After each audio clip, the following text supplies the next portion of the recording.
I'm here to ask you about like what it was like growing up as a 10-year-old boy. What were your dreams? Was acting always something that you wanted to do? Can you elaborate on that?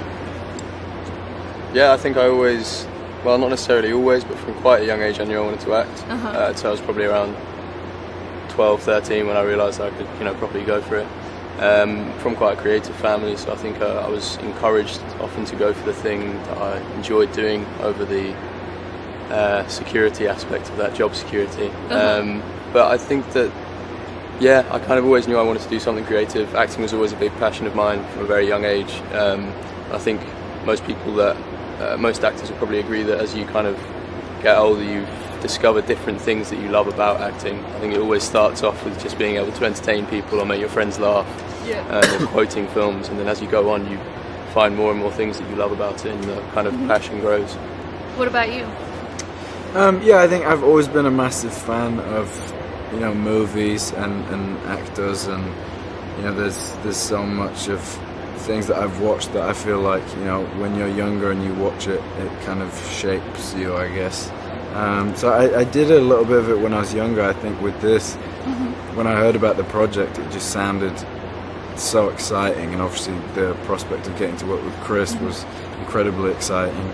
And now I just feel very lucky to have kind of been involved and get to be a part of something so amazing. I think getting to watch it now, I feel very proud of it. And now, what is more nerve-wracking? Is it being on stage in front of like 10,000s of girls, or just being directed by Christopher Nolan?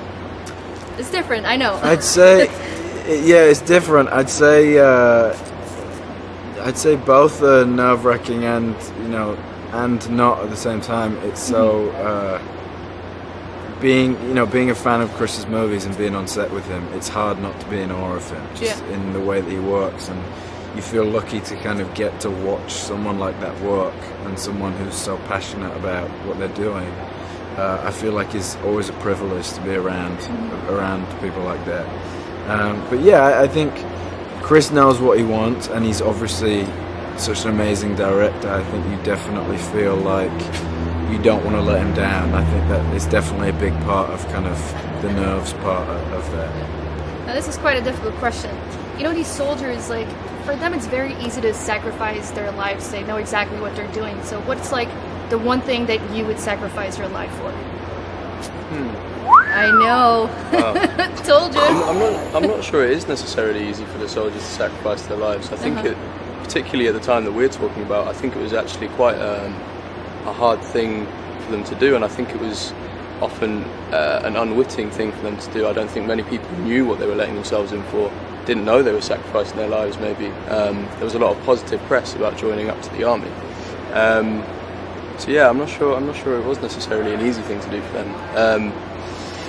In terms of what I would sacrifice my life for? I think that a lot of, for what these soldiers kind of think that they're doing, I think a lot of it starts at home, and I think most people would say the first thing that would come to mind would be their family. And I think for each of these young soldiers who didn't know what they were getting themselves in for, I think a lot of it starts with wanting to protect your family, which I'd say is what most people now would say they would, I guess, give their lives for.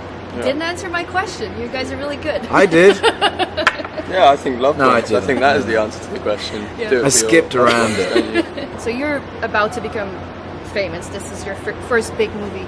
What is like the first thing that you will do when you become famous? And what's like the first thing you would do if you could get your anonymity back for one day? The first thing I'm going to do when I become famous. Buy a big house in Beverly Hills. No. This question's amazing. Good. I don't know. Probably do some laundry, or laundry. Go and buy some shopping. I don't think I'd do anything too extravagant, to be honest. Yeah, fame has never been something that has caught my attention that much or interested me. Yeah. I mean, I don't know really. I don't know. I don't know. I don't really think about it too much. You do some shopping as well. I just kind of, you just live, Just live. I mean, I don't know really. Don't think, yeah, right? Well, they're giving me the rap, dance so around you it. Are get they? away with it. No, come on. He's like, Thank you. thank you so Nice much, one. guys. Thank you so much.